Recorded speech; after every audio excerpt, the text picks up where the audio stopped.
सुंदरता का मूल्य। एक अति सुंदर महिला ने विमान में प्रवेश किया और अपनी सीट की तलाश में नजरें घुमाई। उसने देखा कि उसकी सीट एक ऐसे व्यक्ति के बगल में है जिसके दोनों ही हाथ नहीं है। महिला को उस अपाहिज व्यक्ति के पास बैठने में झिझक हुई। उस सुंदर महिला ने एयर होस्टेस से बोला, मैं इस सीट पर सुविधापूर्वक यात्रा नहीं कर पाऊंगी क्योंकि साथ की सीट पर जो व्यक्ति बैठा हुआ है उसके दोनों हाथ नहीं है। उस सुंदर महिला ने एयर होस्टेस से सीट बदलने हेतु आग्रह किया। असहज हुई एयर होस्टेस ने पूछा, मैम क्या मुझे कारण बता सकती है? सुंदर महिला ने जवाब दिया, मैं ऐसे लोगों को पसंद नहीं करती।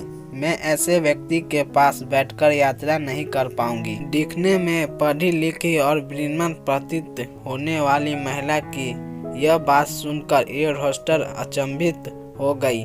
महिला ने एक बार फिर एयर होस्टेस से जोर देकर कहा कि मैं उस सीट पर नहीं बैठ सकती, अतः मुझे कोई दूसरी सीट दे दी जाए। एयर होस्टेस ने खाली सीट की तलाश में चारों ओर नजर घुमाई पर कोई भी सीट खाली नहीं दिखी। एयर होस्टेस ने महिला से कहा कि मैडम इस इकोनॉमिक क्लास में कोई सीट खाली नहीं है, किंतु यात्रियों की सुविधा का ध्यान रखना हमारा दायित्व है। अतः मैं विमान के कैप्टन से बात करती हूँ, कृपया तब तक थोड़ा धैर्य रखें। ऐसा कहकर एयर होस्टेस कैप्टन से बात करने चली गई। कुछ समय बाद लौटने के बाद उसने महिला को बताया, मैडम आपको जो सुविधा हुई उसके लिए बहुत खेद है। इस पूरे विमान में केवल एक ही सीट खाली है और वह प्रथम श्रेणी में है। मैंने हमारी टीम से बात की और हमने एक असाधारण निर्णय लिया।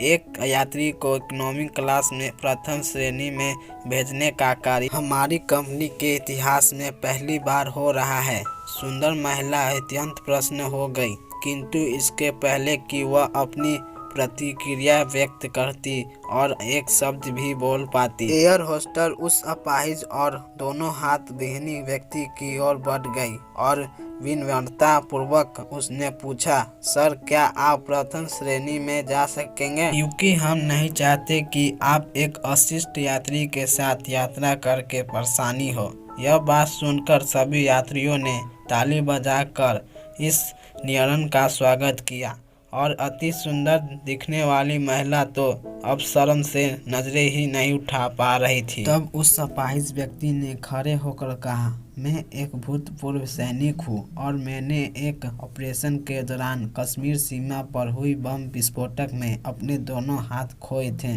सबसे पहले जब मैंने इन देवी जी की चर्चा सुनी तब मैं सोच रहा था कि मैंने भी किन लोगों की सुरक्षा के लिए अपनी जान जोखिम में डाली और अपने हाथ खोए, लेकिन जब आप सभी प्रतिक्रिया देखी तो अब अपने आप पर गर्व महसूस हो रहा है कि मैंने अपने देश और देशवासियों की खातिर अपने दोनों हाथ खोए।